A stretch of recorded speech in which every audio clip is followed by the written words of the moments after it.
फिर ये ना दिखाया जाए कि एक पत्नी रूठ कर भाग गई है और मैं मना रहा हूँ। ये कोई अटखेलियां नहीं चली हुई है। परिवार टीवी, खबर अच्छी बात सच्ची। शादी कब हुई थी आपकी? 26 अप्रैल ईयर 2021। और ये फिर कब से शुरू हो गया? सर ये तो शादी के पहले भी इंसिडेंट हुआ है मारपिटाई का, लेकिन वो कहता है ना कि हम हर इंसान को मौका देते हैं, तो मैंने नहीं दिया सर। सवाल मेरा बस इतना सा है कि क्या अगर एक औरत किसी व्यक्ति को, चाहे वो उसका हस्बैंड ही क्यों ना हो, अगर किसी चीज के लिए मना कर रही है कि वो आपके साथ नहीं रहना चाहती बिकॉज ऑफ द रीजंस जो कि साफ साफ है, प्रताड़ना हुई है, पहले सब कुछ हुआ है, सब जानते हैं, तो क्या एक औरत को समय लेने का अधिकार नहीं है? क्या एक औरत को सोचने का अधिकार नहीं है? क्या एक औरत उस पशु की तरह है जो खूंटे से बांधी गई है और अगर वो पशु कहीं चला जाए चल रहे तो उसे हाँक के वापस ले आओ कि तू मेरी प्रॉपर्टी है? डिस्ट्रिक्ट कोर्ट में भी डिले के टैक्स हुए सेपरेशन के लिए, हाई कोर्ट में वो केस अब जो है अप्रैल तक लटक चुका है। ये सारी की सारी स्टॉकिंग, हैरेसमेंट, जितनी भी चीजें मेरे साथ हुई हैं, दिसंबर में मुझे मजबूरन इनके खिलाफ रिस्ट्रेनिंग ऑर्डर लेना पड़ा है। मैंने रिस्ट्रेनिंग ऑर्डर के लिए अप्लाई किया है 14 तारीख को, अभी जो 14 जनवरी है यानी कल, जुडिशियल मैजिस्ट्रेट फर्स्ट क्लास धर्मशाला में जो है वहां पे हियरिंग है श्रीमान जी की। तो मुझे इस मोमेंट पे इस यहाँ तक आना पड़ा because of him. My point is कि मैं कुछ भी कर लूं, मैं अपने आप को कैसे भी जोड़ लूं, मैं कैसे भी चलने की कोशिश करूं, बट मैं डिग्निटी के साथ इस समय जॉब नहीं कर पा रही, मैं ट्रेनिंग नहीं कर पा रही, मैं परेशान रहती हूँ क्योंकि पब्लिक का नैरेटिव अपने आप में डिसाइड किया हुआ है। मुझसे जितनी बार मिलने की कोशिश की गई, फोटोज खींच ली गई, ये दिखा दिया गया कि सब कुछ ठीक है। आप श्रीमान जी की डीपी चेक करेंगे तो उसमें फोटोज ऐसी ऐसी हैं, पुरानी नहीं, ये दिखाने के लिए कि हम दोनों साथ हैं, हम दोनों ठीक हैं। ये सब क्यों हो रहा है?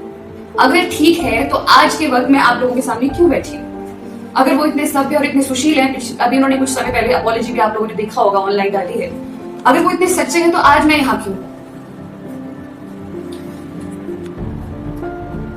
मेरा आज का पॉइंट यहाँ पे आने का सिर्फ इतना सा है, मैं ऑनरेबल सीएम साहब को रिक्वेस्ट करती हूँ, मैं honourable prime minister of the country को अपील करती हूँ कि सर आप लोगों का नारा है बेटी बचाओ बेटी पढ़ाओ, सर बेटी को बचाएंगे, बेटी को पढ़ाएंगे भी, पर बेटों को समझाना बहुत जरूरी है।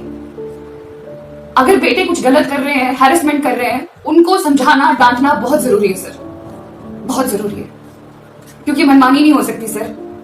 जो पावर का अब्यूज धर्मशाला में हो रहा है, मैं नहीं जानती कितनी लड़कियां हैं, मैं तो शायद भगवान की कृपा है कि मैं बोलने की हिम्मत रखती हूँ, लेकिन बहुत सारी लड़कियां हैं जो बोलती भी नहीं है उनके साथ क्या क्या हो रहा है, वो सिर्फ सहन कर जाती है। और वो क्यों? क्योंकि पावर में है व्यक्ति, उनके खिलाफ कोई भी नहीं बोलेगा।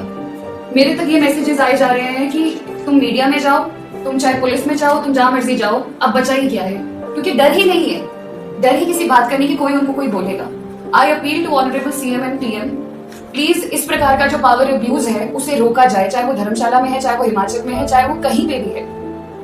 और एक और बात, I appeal to public as well कि एक औरत बहुत कुछ सोच के समाज में सामने आती है, तो जब वो बोलने की हिम्मत रखती है तो आप उसकी इस हिम्मत को तोड़ेगा। जब ये इंसिडेंट हुआ था तो उस समय लोगों ने कहा कि पहले मार खाई थी तो पहले क्यों नहीं बोले, फिर लोगों ने कहा कि अब मार खाई है तो अब वापस क्यों नहीं जाती। मतलब हर सिचुएशन में एक औरत को ही कॉम्प्रोमाइज के लिए बोला जाता है, औरत को ही एडजस्टमेंट के लिए बोला जाता है। But repeating my self again, ये स्टोरी औरत पुरुष की लड़ाई की नहीं है सर, ये गलत को गलत बोलने की है, नीति और अनीति की है। जितना हक श्रीमान को अपनी लाइफ में आगे बढ़ने का है, क्योंकि मैं उनको जाके परेशान नहीं कर रही हूँ, मैं उनको प्रेमिसेस में जाके एंट्री नहीं कर रही हूँ उनकी, वो जहां भी वो मीटिंग्स ले रहे हैं या जो कर रहे हैं, मैं रात को जाके उनके दरवाजे नहीं बजा रही हूँ। तो मेरे साथ भी ये नहीं होना चाहिए, मेरे साथ क्या किसी के साथ भी नहीं होना चाहिए। तो मेरी बस इतनी सी अपील है, सभी जितने भी हमारे बड़े बुजुर्ग हैं जो इस प्रकार के पावर अब्यूज को रोक सकते हैं तो जरूर रोके, क्योंकि हम बहुत गलत मैसेज जो है वो समाज में दे रहे हैं। क्योंकि ये लोग चलो मैं औरों की बात नहीं करूंगी, श्रीमान जी दुनिया में जाके अच्छा चेहरा दिखाते हैं, लेकिन पीठ पीछे जो चीजें मेरे साथ हो रही है, अगर मैं ये नहीं बोलूंगी तो मेरा पर्पस डिफीट है हर चीज का। और जहां तक बात है कोर्ट की, तो कोर्ट में ठीक है चीजें चल जा रही हैं, जैसे डिस्ट्रिक्ट कोर्ट में जो है फैसला मेरे लिए आ रहा था, वैसे ही मैं जानती हूँ देर सवेर हाई कोर्ट में भी आएगा, मैं जानती हूँ, मुझे पूरा विश्वास है। जुडिशरी की independence is a basic structure doctrine in the constitution, तो मैं जानती हूँ कि वो देर सवेर फैसला होगा। लेकिन फिर समाज के सामने सच्चाई खुल के रखते हैं ना, पीछे से नैरेटिव कुछ और है, आगे से कुछ और है, सब कुछ मैनेज है, क्योंकि मैं तो आज अकेली हूँ यहाँ। इस प्रेस कॉन्फ्रेंस के रिलीज के बाद मैं जानती हूँ महाशय की सारी टीम जो है वो लग जाएगी इस चीज को संभालने में। कई लोग मुझे गालियां देना फिर शुरू करेंगे, पर मैं सिर्फ इतना बोलना चाहती हूँ कि जब इस बार आप गालियां लिखें तो प्लीज एक बार अपनी माँ का चेहरा जरूर याद रखना। इस बार आप गालियां लिखें तो अपनी बेटी का चेहरा जरूर याद रखना कि मेरी जगह आपकी बेटी भी हो सकती थी। मेरा जब फिजिकल अब्यूज खत्म हो गया तो साइकोलॉजिकल अब्यूज शुरू हो गया। मेरी शादी की वीडियोस, मेरी पुरानी नई वीडियोस जनाब अपने दोस्तों के थ्रू यूट्यूब चैनल पे लॉन्च कर रहे हैं। क्यों? क्या दिखाना चाह रहे हैं? ये एक सभ्य इंसान को शोभा नहीं देता। पुलिस अथॉरिटीज से ये मैसेज आया है कि आपके श्रीमान जी ने ये मैसेज भिजवाया है कि अगर एफआईआर करेगी तो 10 साल लटकाऊंगा। श्रीमान जी लॉ ग्रेजुएट है, वो भली भांति जानते हैं कि बातों को किस प्रकार से मैनिपुलेट करना है, साथ ही में राजनेता भी है। इन 2 स्टेटमेंट्स को सुनने के बाद कहीं ना कहीं मैं इस तरह की सिचुएशन में आई कि मुझे एफआईआर वापस लेनी लगी, मुझे लेनी पड़ी, क्योंकि मैं किसी की रोजी रोटी पे लात मारना ये मेरे संस्कार नहीं है। किसी ने कुछ हासिल किया है तो अपनी मेहनत से हासिल किया है, जैसे मैंने किया है, जैसे श्रीमान जी ने किया है। मैंने एफआईआर वापस ले ली। उस वक्त मेरे एक मीडिया बाइट आई थी जहां पे मैंने ये कहा था कि मैं मेंटल पीस को प्रायोरिटी देती हूँ और मैं इस तूफान को अभी हैंडल नहीं कर सकती। श्रीमान जी ने मैसेज भिजवाया था कि 10 साल तक डिवोर्स में लटकाऊंगा अगर एफआईआर करेगी। मैं म्यूचुअल सेपरेशन के लिए तैयार हूँ। मैं आप सभी को बता दूं, शादी के 1 साल तक हम लोग डिवोर्स के लिए फाइल नहीं कर सकते अकॉर्डिंग टू द लॉ। इसीलिए हम लोग लीगल सेपरेशन नाम का एक शब्द है जिसको हम अप्लाई करते हैं। ये बात वहां से मेरे दिमाग में डाली गई कि म्यूचुअल सेपरेशन के लिए मैं रेडी हूँ, अपना सहयोग दूंगा और हम इस चीज से आराम से भलीभांति अलग हो जाएंगे। बट ये सिर्फ और सिर्फ नैरेटिव बिल्ड करने के लिए था, क्योंकि वहां से एफआईआर की तलवार उनके ऊपर से हट गई थी और अब आगे जो उन्होंने किया वो किया शांत रहने का काम।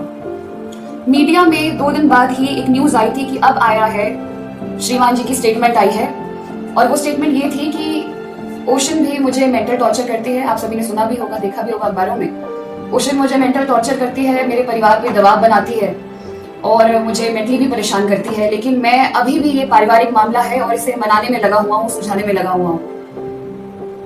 इस दौरान में जब मेरी श्रीमान जी से बात हुई, जब वो मुझसे बात करने आए, तो जब मैंने पूछा कि क्या वो स्टेटमेंट आपने दी है, तो वो साफ मुकर गए इस बात से। वो कहते हैं कि मीडिया वाले झूठ कह रहे हैं। मैंने मीडिया को ऐसी कोई भी स्टेटमेंट नहीं दी। जितने भी लीडिंग न्यूज़पेपर्स थे, इंडियन एक्सप्रेस तक, ट्रिब्यून तक और जितने भी रीजनल पेपर्स थे, दिव्य हिमाचल, पंजाब केसरी, सब में ये बात आई थी कि विशाल नेहरिया की स्टेटमेंट आई है कि ओशन भी मेरे पे दबाव बनाती है। तो जब मैंने इस बात को पूछा कि आपने ये स्टेटमेंट दी थी, तो वहां पे वो मुकर गए। कहते हैं मीडिया झूठ बोलती है, मीडिया ने इस तरह से किया है। तो मैंने ये कहा, अगर आप एक प्रतिष्ठित व्यक्ति हैं और सच बोल रहे हैं तो आपको मीडिया को डिफेमेशन नोटिस देना चाहिए, क्योंकि अगर किसी ने गलत किया है तो गलत को गलत बोलना चाहिए।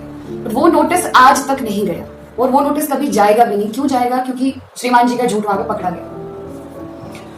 मेरा केस जुलाई में डिस्ट्रिक्ट कोर्ट धर्मशाला में लगा था और उसके बाद से उसकी प्रोसीडिंग्स होती रही। मीडिएशन की डेट जो है वहां पे पड़ती रही। मीडिएशन में भी जनाब जो है वो फुली टैक्टिक्स जो उनके हैं, डिलेइंग टैक्टिक्स, वो यूज कर रहे थे। डिस्ट्रिक्ट कोर्ट में भी उन्होंने पूरी कोशिशें की। मेरे 2 वकील के सामने उनके 6 वकील, क्योंकि प्रतिष्ठित व्यक्ति है तो रिसोर्सेज भी ज्यादा है, सब कुछ ज्यादा है। वहां पे उन्होंने ये चीज ठान ली थी कि मैं इसको डिवोर्स नहीं दूंगा। मतलब ये तो वो वाली बात होगी कि बकरी है, जाएगी कहां तक कसाई की तलवार से, कब तक बचेगी। लीगल सेपरेशन में जब मीडिएशन हुई, मीडिएशन फेल हो गई, उसके बाद इन्होंने जो डिलेइंग टैक्ट्स अपनाया वो ये अपनाया कि इन्होंने डिस्ट्रिक्ट कोर्ट से वो केस ही हाई कोर्ट में ट्रांसफर कर दिया, एक एप्लीकेशन लगा के। मेरे पेरेंट्स, हम बहुत ही मध्यम वर्गीय परिवार से हैं। हम लोग कोर्ट आते थे तो श्रीमान जी कोर्ट भी नहीं आते थे, इनकी जगह इनके एडवोकेट्स आ रहे हैं। फुल ऑन हैरेसमेंट चली हुई है वहाँ, कोर्ट में भी चली हुई है। मेरी मम्मी, मेरे पिताजी सब खड़े हुए हैं लाइन में। मेरी मम्मी हाथ जोड़ के बोल रही है, जज को भी कह रही है कि सर आप सुन लीजिए, ये तंग कर रहा है, पीछे से स्टॉकिंग कर रहा है। मैं हिप्पा में रही ट्रेनिंग में, मुझे इतना परेशान किया गया, हिप्पा में घुसने की कोशिश की गई, मुझे ढली चौक में कंप्लेंट करनी पड़ी पुलिस स्टेशन में। मैं अपने ट्रिप पे गई थी राजस्थान, वहां पे भी इन्होंने मेरे को फोन करके आधी रात को अननोन नंबर से ड्रिंक की हुई हालत में गाली गलौज किया मुझे, मेरी मदर के लिए इतनी गंदी बातें बोली। Calls, messages, stalking. जब मैं शिमला से धर्मशाला आती थी डिस्ट्रिक्ट कोर्ट के लिए, तो मीडिएशन के वक्त भी ये क्या करते थे, ये स्टॉक कर लेते थे कि मेरी गाड़ी, कौन सी गाड़ी में मैं जा रही हूँ। और ये मुझे इन्होंने 2-3 बार हमीरपुर में रोका। मेरी गाड़ी के एकदम आगे आ गए और मैं एक्सीडेंट होने से बची। छोटी सी गाड़ी थी कोई सुजुकी, उसमें बहुत सारे लोग भरे हुए हैं और एक प्रतिष्ठित व्यक्ति जो कि जनता का चुना हुआ प्रतिनिधि है, वो इस प्रकार की हरकतें करता पाया गया है। द थिंग इज, जिस प्रकार महाशय को अपनी लाइफ में डिग्निटी के साथ रहने का हक है, उसी प्रकार मुझे भी मेरी छोटी सी नौकरी में डिग्निटी के साथ रहने का पूरा पूरा हक होना चाहिए। तो फिर मेरे पल्ले ये स्टॉकिंग क्यों, मेरे पल्ले ये हैरेसमेंट क्यों, मेरे पल्ले ये मेंटल एगनी क्यों? क्या मुझे हक नहीं है कि मैं भी रिस्पेक्टफुली अपनी जॉब कर सकूं?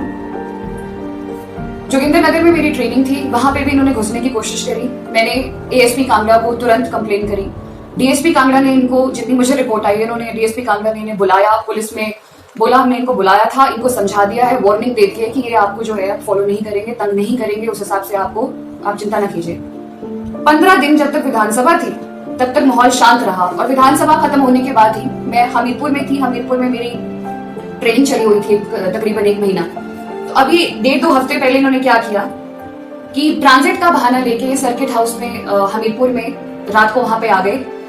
इनका पीए, इनका पीएसओ मेरी खिड़की के बाहर सर्वेलेंस करते रहे। मतलब मैं इनकी धर्म पत्नी हूँ, ये देख लीजिए आप। खिड़की के बाहर सर्वेलेंस करते रहे कि मैडम का रूम नंबर कौन सा है।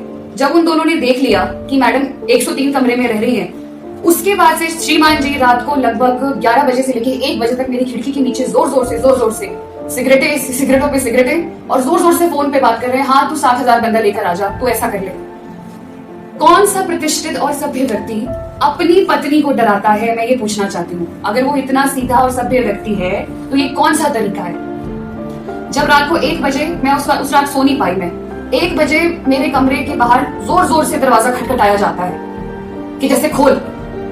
मैंने नहीं खोला, मैंने तुरंत एएसपी कांगड़ा को, एएसपी हमीरपुर को मैंने पहले ही बता दिया था। मुझे एएसपी साहब ने कहा कि कुछ भी होगा तो आप मुझे बता देना। जोर से दरवाजा बजा और फिर मैं डर गई, मैं सहम गई, और फिर उसके बाद वो चले गए वहां से। सुबह हाथ में पट्टी बंधी हुई थी, ये बोल के कि मेरा हाल तो पूछ लो। 2 दिन बाद वो पट्टी गायब। तो क्या नौटंकी करना भी इसमें, मतलब ये इस पेशे में है। सीएम ऑल्सो इस प्रकार के पावर अब्यूज को रोका जाए, झूठे नैरेटिव्स को तोड़ा जाए और मुझे डिग्निटी के साथ जीने दिया जाए। Because right to life under article 21 वो मैं भी डिजर्व करती हूँ। मैं भी धर्मशाला से हूँ, मैं भी हिमाचल से हूँ, मैं भी इंडिया से हूँ। So this is what I want to appeal. Thank you so much. Parivar TV, खबर अच्छी बात सच्ची।